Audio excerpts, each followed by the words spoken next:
Hey. First, I've got to apologize to the 5 people that did not know they were coming to the filming of a Tyler Perry movie tonight. Sorry about that. But it's all right to be white. Just say it with me. It's all right to be white. My mom herself is very fair. She gets a tan from the light on her iPhone. Starts to ring and she's like, hold on, I gotta put on the SPF 50 before I pick up for your grandmother. She burns a lot. She burns a lot. Has it been hot enough for you guys lately? Yes. Oh my gosh, it's been too hot for me lately. I feel like a piece of fried chicken in the help. Literally, I mean, it's been so hot. If it got any hotter, you know, I knew it was time to turn on the AC when I started looking in the mirror and saying, you is smart, you is kind, you is important. I knew it was time. I'm wearing my help dress tonight. I like it because it's got pockets, or as I like to call them, snack lockers.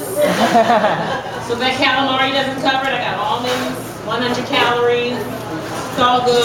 Yeah, I come fully armed with snacks. I take the heat a lot better than I used to, I must say. I used to be over 300 pounds. Wow. Yes. Nice, yeah. Which is pretty much like wearing John Goodman as a coat. That's what that's like. 365 days out of the year. It varies a little. We have like Roseanne John Goodman. He's a little scruffier. I wear him in the winter. And there's like Argo John Goodman. He wears cargo shorts, so I put him on in the summer and it's fine.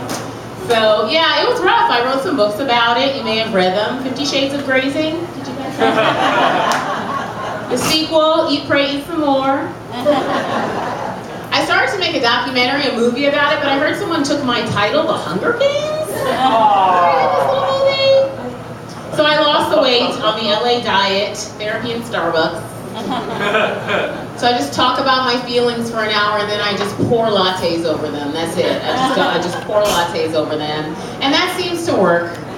But it's really tough to keep the weight off in LA because I have kind of a love affair with frozen yogurt.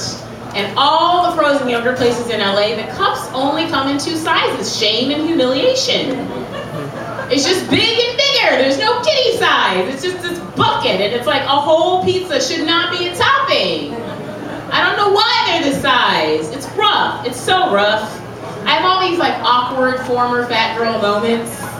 Like when I fly and I get that window seat and I get on the plane and there's already 2 people in the center and in the aisle and I have to kind of scooch in there. I find myself being really apologetic as if I'm still big. And I'll tell people, I'm like, I've got to get in. I'm so sorry. That's just me. That's by the window. And I did that last time I flew and the woman in the middle goes, oh no child, it's okay. I saw some big people coming down the hall. And I'm like, should I say something? Should I stick up for my larger brethren? But rule number 1 about Fat Club is you don't talk about Fat Club. Especially once you get out of Fat Club. You don't talk about it, you don't talk about it. You don't have a secret handshake, we got the secret milkshake. There's some bacon in there and some other things, but you just don't share. So that's the awkwardness that I endure. And I'm still really obsessed with food and bodies and diet and weight loss. It's like the topic of my favorite shows. There's a show on BBC that I like to watch. Anybody have BBC? Anybody have like the good cable? Anybody the good cable? All right, I'm coming over afterwards. I need to get caught up. There's a show on the BBC. It's called Super Size versus Super Skinny. And the premise of the show is they take 2 people, one really, really obese person, one supersized person, and one super, super skinny person, and they make them change the way they eat for a week. Yeah, to kind of like shock them into healthier habits. So they have a host, and she introduces the people, and it goes a little something like this. So the host comes on and she goes, today we're going to meet George and Janet. George weighs 492 pounds. For breakfast, he has 15 slices of bread, 18 packs of bacon, a milk truck, and a toddler. Let's talk to George. And then George comes on. I like takeaway, yeah, I like Italian takeaway because they put cheese on everything, you know, I like the cheese, yeah. I don't like Chinese takeaway because they give you them vegetables and then these little cookies with a voice inside. Last one I read said, stop eating. Really offended by it. I don't like Chinese. And then the host comes back on. So now let's meet Janet. Janet weighs 89 pounds. For breakfast, she had air. For lunch, she had a carrot. Let's meet Janet. And Janet comes on. I like takeaway. I like salty things. Sometimes when I get real hungry, I lick a potato chip. Then I put it back in the bag and save it for later. And then you cut to a week later and George is just eating Janet, and then they have to find more people for the next episode. So that's how that goes down. So yeah, that's what I like to watch. Yeah. So now that I'm not as big, I try to date rather unsuccessfully. I'm not good at dating. It's just really messy for me. Pretty much the only thing that I've learned in my years of dating is how to hold a fart for 2 hours. As far as I've gotten with that, even that doesn't always work out. So it's weird. If you were to watch my dating life, it's pretty much like any Star Wars movie. I just kind of rotate characters. So if I like the guy and I'm not attracted to him, I'm very cool and calm and collected. I kind of turn into Yoda, go on the date, and I'm sitting across from him and I'm just like, pay for my dinner or not, there is no try. I don't like you, doesn't matter, going home, calling Uber. But if I like the guy and I am attracted to him, then I just turn into Chewbacca. And everything is just super awkward. He asks me questions like, what do you like to do? And I'm like, oh, so where are you from originally? And then the big question, would you like to see me again? No! Then I just run off in shame. I can't handle the dating thing at all. I tried to do the online thing. That was just ridiculous. Anybody else date online? I know, Kat, you do. I'm sure I've gone out with you at least once. Probably thinking you're a dude. There's all these curly-haired rock stars, in LA. So I'm sure I have. But yeah, the online dating thing is really rough. You guys have heard of this thing, catfishing? Catfish? Anybody been catfish? You guys heard of catfishing? Yeah. No, it's not a meal in Louisiana. Oh, one person, catfish. Yeah, for those of you that don't know, it's kind of a bait and switch. So when somebody puts up a picture, usually of a really good-looking person and a completely different person shows up.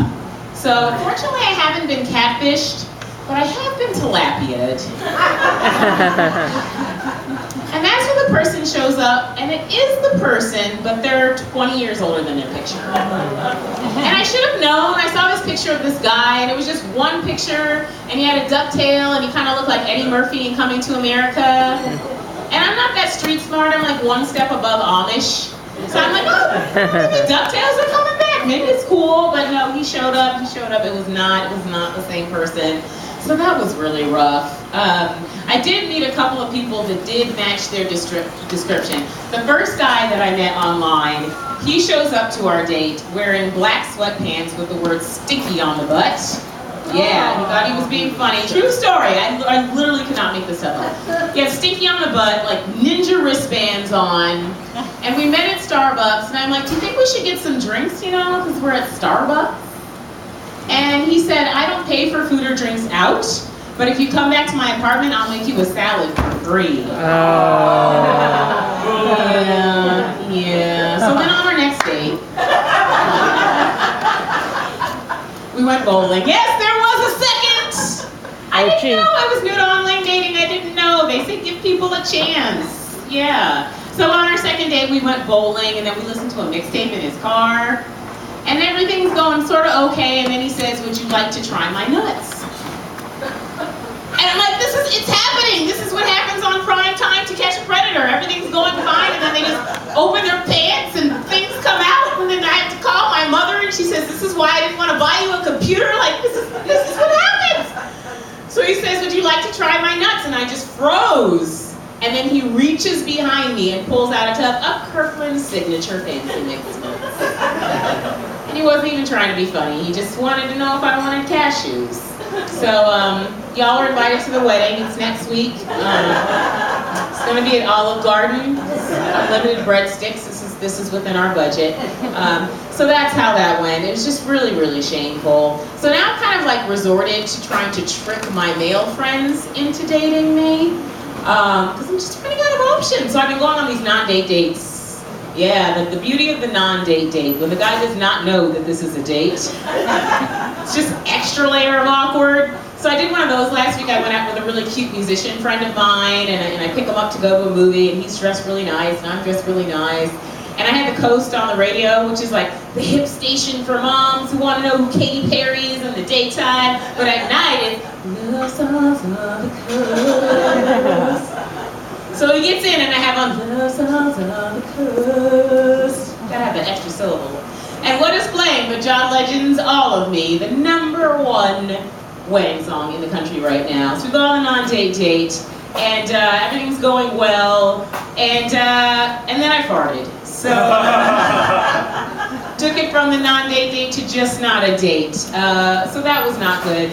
I'm kind of wondering why all these guys are passing me up, though. I thought I had my act together. I lost all the weight and stuff, but I'm over 30, so I got to be strategic about this. So now I've decided that after these dates, I'm just going to give these guys a link to my Survey Monkey. I'll just slide it across the table at the end of the date. They can fill it out. I have all the questions ready. It's like, how would you rate your overall experience with Deanna? On a scale of 1 to 10. 1 is the dentist, 10 is winning the lottery. What did you think of Deanna's attire? Too sexy, not sexy enough, just the right amount of sexy? Would you recommend Deanna to a friend? So when all else fails, I just go home alone and get a bucket of Yogurtland. That will never let me down, and I put the whole pizza on top of it as a topping! That's all I got. You guys have been great. Thank you so much.